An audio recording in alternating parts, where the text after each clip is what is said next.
On March 7, 2019, the Harvard, Illinois Police Department responded to a 911 call for loud screaming that could be heard from the neighboring property, Bumblebee Farm. Officer Jack Wells was the one who responded to the call. All seemed well and normal during the checkup routine until Officer Wells called for backup. When the backup, consisting of Sheriff Mark Gonzalez and Officer Adam Franks, arrived at the scene, they were greeted by the Walsdorf family. Officer Wells and his squad car were nowhere in sight, and upon questioning the whereabouts of Officer Wells, the Walsdorfs claimed that he had checked up on them and left the property about 5 minutes prior to their arrival. When Sheriff Gonzalez radioed Wells to see where he had gone, he was met with silence. Trusting the words of the well-known and beloved family that Officer Wells left their property, the two left in search for him elsewhere. 12 hours later, Wells' car was found in a ditch 25 miles north of Bumblebee Farms. It was evident that the car had gone through an accident as the car was totaled. Officer Wells' body was not found at the scene of the car crash, causing Sheriff Gonzalez to initiate a search party for Wells. For 2 days, they searched the surrounding area. With no signs of Officer Wells, frustrations grew until a canine unit picked up his scent near Bumblebee Farm. The search party almost passed it off as the scent lingering from when Wells was there 2 days ago, but soon realized that the dog was trying to dig something up. Upon further investigation, a shallow grave was discovered, containing the remnants of a policeman's uniform and a damaged body cam. Sheriff Gonzalez picked up the items and went back to the department to see if the uniform and the body cam belonged to Wells. For how damaged the body cam was, the SD card was luckily still intact, and after reviewing the footage, it was revealed that Officer Wells was attacked that night at Bumblebee Farm. After gathering enough evidence, a search warrant was granted by the Harvard court to scan the Walsdorf's property. On March 11th, 4 days after the disappearance of Officer Wells, Bumblebee Farm was raided by Harvard Police Department, and a treasure trove of abuse, scandal, and deceit was found. And now the most well-respected family in town is no longer prominent for their service to the community, but now prime suspects for Harvard's most horrific crime ever committed.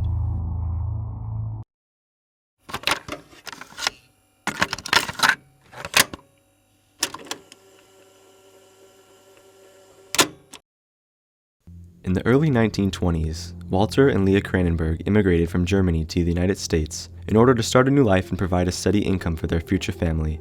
Once settled in Harvard, Illinois, a small farming town, they started a business named Cranenberg Farm. The farm sold various fruits and vegetables to the community and quickly became one of the most prominent farms in the area.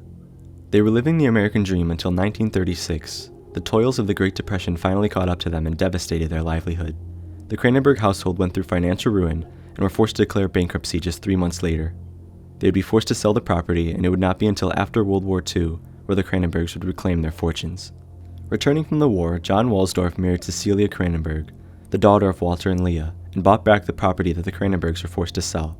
Along with the previous production of fruits and vegetables, John adopted apiculture into the business. With the addition of honey production, John and Cecilia rebranded the Cranenberg family business into Bumblebee Farm, and soon became very successful just like its predecessor. John and Cecilia would start donating to charities with their newfound wealth, and did many acts of service for their community. Their contributions to Harvard created a good reputation for their family name and business.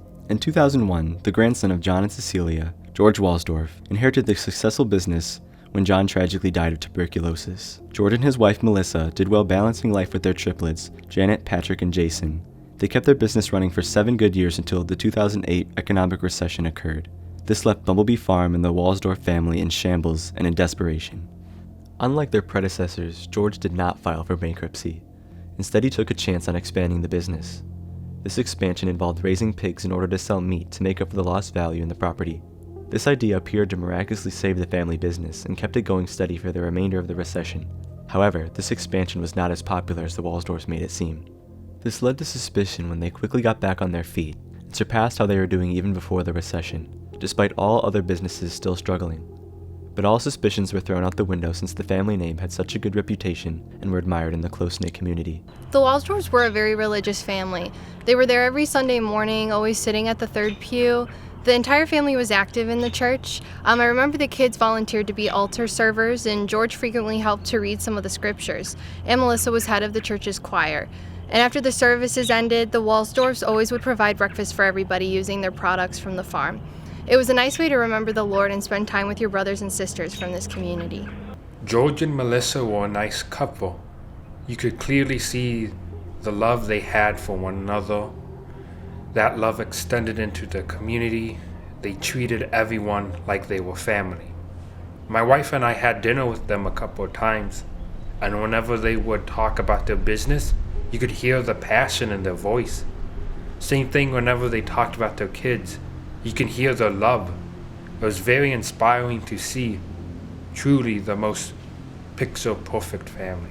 The Waldorfs lived right across from me. Such a lovely family with well-behaved kids. Always greeted me with a smile whenever our paths crossed. One time, George helped me fix a fence in my backyard. I swear, they had the biggest heart of anyone in this town, truly living out the golden rule of loving thy neighbor. It wasn't just me, though. He helped everyone. During the winter time, George would rise bright and early and use his truck to plow the snow off the roads that were usually left alone by the city. One of the many things he did for his devotion to this town. To the eyes of many in Harvard, he could do no harm. I mean, this guy was the perfect model citizen. See, I remember when the town's old church was going to be torn down by the state after it was condemned. Melissa, not wanting to see a historical site being torn down, graciously gave us a large sum of money to restore the church to its original glory. The Harvard community is forever in their debt. Soon, this community will be shocked by a revelation that no one expected to see coming.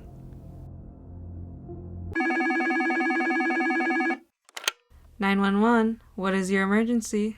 Help, there's someone screaming. Where are the screams coming from?" It's coming from Bumblebee Farm, the property across from me. Can you send an officer to check the Waldorfs to make sure they're okay? "Yes, we can. What is the address?" 328 McGuire Road. "Are you safe?" I'm in my house, yes. "Okay, police are on their way now. Stay in your home and lock all your doors and windows." Okay.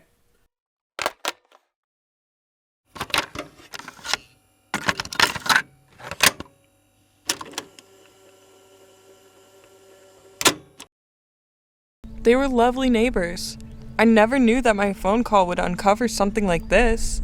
When I heard the screaming, I just wanted to make sure they weren't being harmed. But it turns out, they were the ones doing the harm. When that video was discovered, I didn't know what we were going to find on it. But when I saw Officer Wells attack like that, my stomach dropped. It was unbelievable to me. How can such an upstanding family do such a thing? Even though there was video proof, I still have a hard time believing the Waldorfs are the reason why Officer Wells isn't here with us today.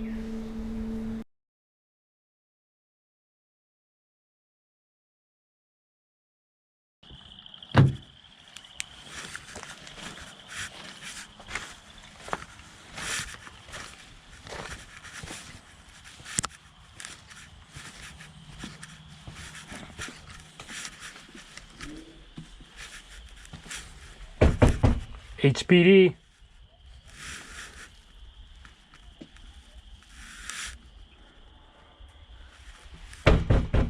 HPD.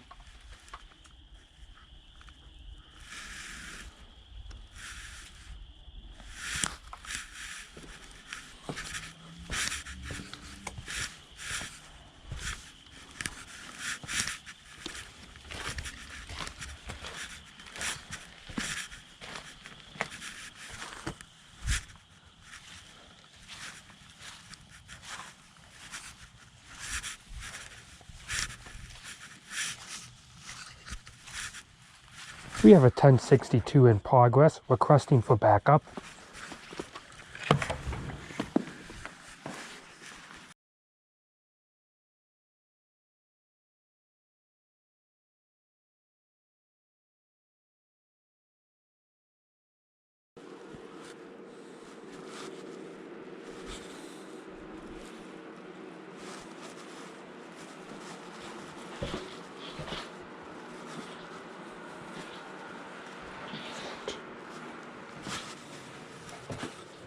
What the fuck is this? What the fuck is this shit?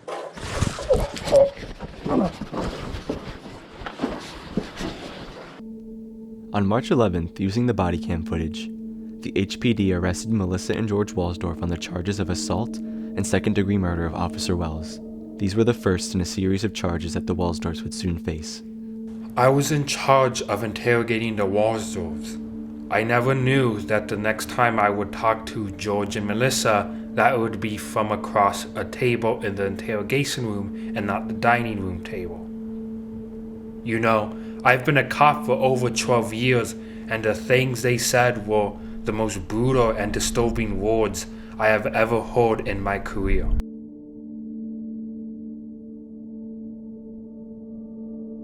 Melissa, could you give me a rundown on what happened the other night?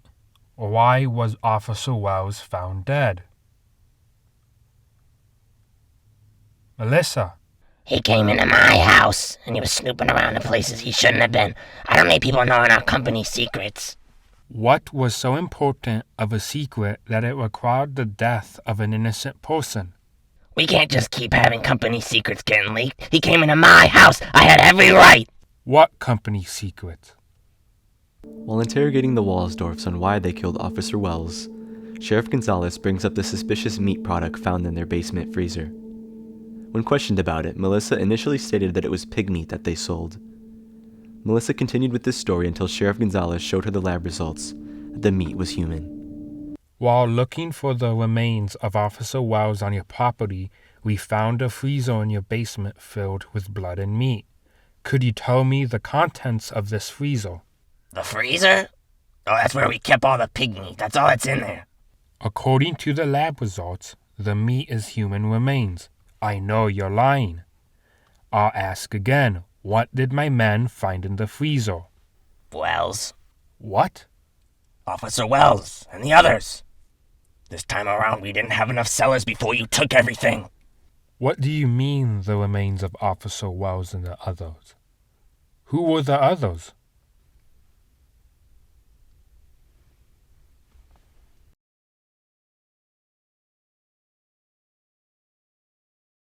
All right, George, your wife told us that this was not the first time you sold human meat. Is that correct? Yes. Who did you sell it to? I can't tell you. I mean, I would love to give you those details, but the buyers would always cover their faces and pay in cash. Not much of a trail to follow, if you ask me. What did you do with the parts that you couldn't use? We laid them to rest. We're not animals. You can find them underneath the patio. There should be a couple of them down there, although I don't think there's much left of them. On March 12th, the HPD would excavate underneath the patio of the Walsdorf family home. 15 complete and identifiable skeletal remains belonging to various missing people were exhumed from the ground. Several other human remains were found, but were never identified to a person. After finding the skeletal remains, Sheriff Gonzalez would question Mr. Walsdorf one final time before the trial. Why did you do it? It was the miracle that took us out of bankruptcy. We took the people that nobody would notice, the homeless, the druggies, and the other outcasts. The type of people that no one would care if they were gone. We've been taking people since 2008, and it took you this long to find out? The only mistake I made was killing Officer Wells, but it was a chance we took to save the business. It took all my strength not to shoot him dead where he sat. I was ready for the trial and to send their asses to jail. He's been in my own home before, and I've been to his. How many times have I walked over his victims? How many times have I eaten with him while our bodies were rotting underneath me? It makes me sick to my stomach thinking about it. After the interrogation, they were sent back to prison to await the trial. 2 months later, a court hearing for the Walsdorfs would be conducted to see if they were guilty of their crimes. This trial would expose the horrific crimes of the community and would show that these once beloved community members were monsters.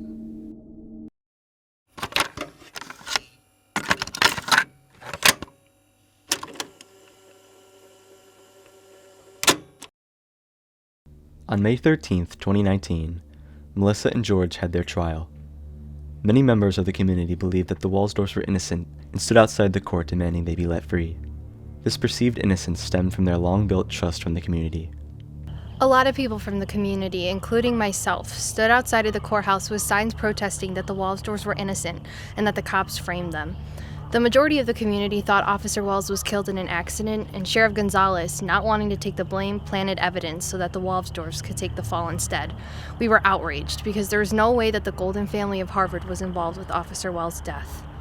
However, as the trial went on and the horror stories of what happened at Bumblebee Farm was revealed, the Walsdorfs' reputation was rightfully destroyed. Those who never supported them from the beginning were vindicated when the evidence was released to the public. Even though there was hardcore evidence proving the Walsdorfs were guilty, some still held on to the belief that they were innocent. You know, there's no way they're guilty. Is this how we treat our heroes? Locking them up in the slums? These are good people. Good heavenly people. I can't believe we supported these monsters. The fact they fooled the entire community they love so much. In reality, they manipulated and preyed on who they helped. Thinking back now, how many times they volunteered at the homeless shelter? Were they actually helping or choosing their next victim? The community was sickened and was in disbelief, but they had their answer now. They had to face the harsh reality and accept the true nature of George and Melissa Walsdorf. They were finally charged with the second-degree murder of Officer Wells, distribution of human meat, and the intent to sell human remains. These charges gave them the sentence of life in prison with no possibility of parole. As the judge listed the names of all the Walsdorf couple's victims, a subtle smile ran across George's face. Melissa, on the other hand, did not take too well to the guilty verdict. Once the reality of the situation hit her, she became manic and screamed about how the people in the courtroom were just as guilty. She was quickly escorted out of the courthouse by armed guards and placed into her cell. We're all guilty. Don't act like you're any better. We all ate the same meat. I know for certain every damn person breathing in this room ate human meat. I know because I sold it to every one of y'all. My husband and I watched as every one of you in this room ate your own missing friends and family. If I'm guilty for simply selling meat, then you're all guilty for enjoying it. Send me away to my cell. You're all joining me in hell anyways! When taken into custody, the Walsdorf children were taken to medical professionals and were treated as they were incredibly malnourished and had bruises on their bodies. It was revealed that they were unknowingly fed human meat by their own mother.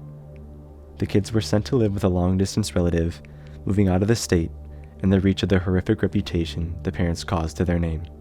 We tried contacting Janet, Patrick, and Jason Walsdorf for their opinion on the actions that their parents committed, and to confirm if they had any knowledge of their parents' crimes. There was no response, and all future attempts to get one were stopped. Maybe the children of Mr. and Mrs. Walsdorf giving no response was the best outcome. It is safe to say that they want no connection to their past on Bumblebee Farm. The victims of Bumblebee Farm should be allowed to heal and move past their trauma without being disturbed by outsiders. Those poor kids. They didn't even understand that the monster they needed to fear wasn't underneath their bed. I should have never dismissed them as suspects when Officer Wells disappeared. I mixed my personal life with my professional life and I got Wells killed. The minute he radioed in for backup and fell silent, we should have searched the premise fully. Maybe he would have been alive if I did that. But I'm glad we got justice and put those monsters behind bars. I feel like I let my community down. As being their neighbor, I should have seen the signs earlier and been more aware of it. Though I'm glad they're behind bars and can no longer torment this town.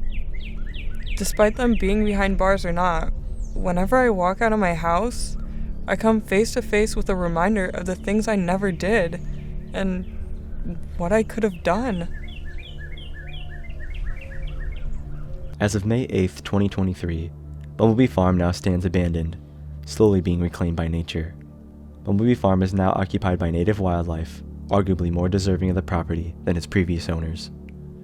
Despite the brutality of the crimes committed, the town is moving on. As Bumblebee Farm steadily decays, it remains as a scar, permanently staining the history of Harvard, and constantly reminding its inhabitants of the terrors of Bumblebee Farm.